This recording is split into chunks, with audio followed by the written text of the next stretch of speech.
France fines Apple for slowing iPhones by Learn with News. Level 1.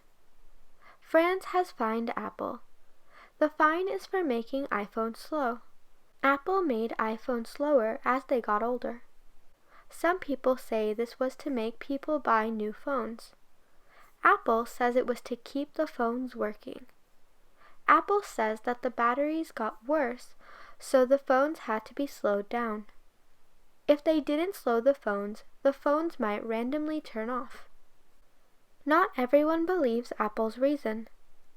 France has now fined Apple 25 million euros. They fined Apple for not telling people about slowing their phones. They didn't say that Apple slowed the phones for a bad reason. Apple apologized for not telling people about slowing their phones. They changed the price for battery replacements to $29 for 1 year. 11 million people got a cheaper battery. Apple has also changed the way they design phones.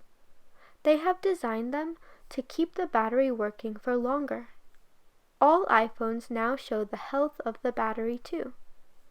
People can easily see if their battery needs replacing.